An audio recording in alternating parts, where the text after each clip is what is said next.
La Zoé, c'est la première Renault conçue autour d'une motorisation électrique. Une voiture électrique donc très aboutie dont on attend beaucoup. On va l'essayer en se mettant en condition, en ville mais aussi sur route et surtout en se confrontant à la problématique de la recharge.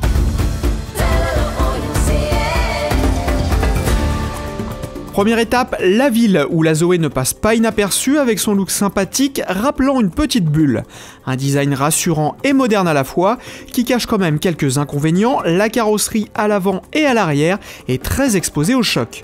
La Zoé a le gabarit d'une Clio, elle partage la même plateforme, on y retrouve le signe distinctif des électriques au losange, un traitement bleuté des optiques, du logo et des vitres.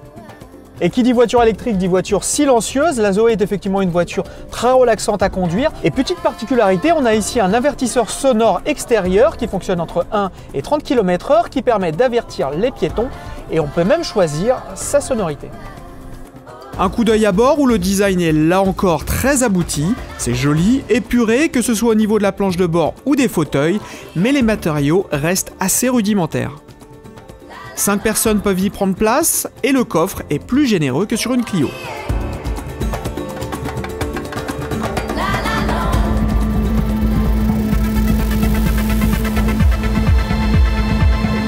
Moderne, la Zoé fait appel à un écran TFT pour le tableau de bord et de série, elle propose le nouvel ensemble multimédia Airlink.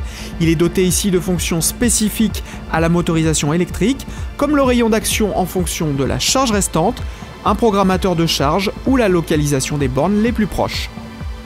Bilan de ces 25 km en ville, la consommation électrique s'élève à 18% de la charge de la batterie.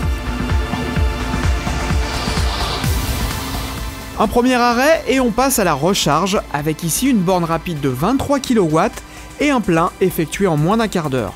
Sur ce point, Renault innove avec un chargeur interne appelé Caméléon.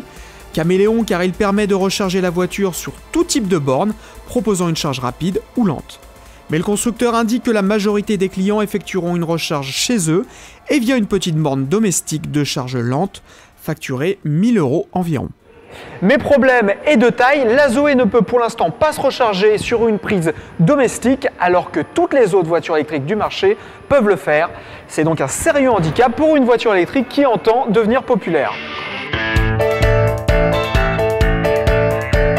Sur route ou autoroute comme ici, le moteur de 88 chevaux est parfaitement à l'aise. Avec ses 220 Nm, il offre des relances largement suffisantes, même ici en côte.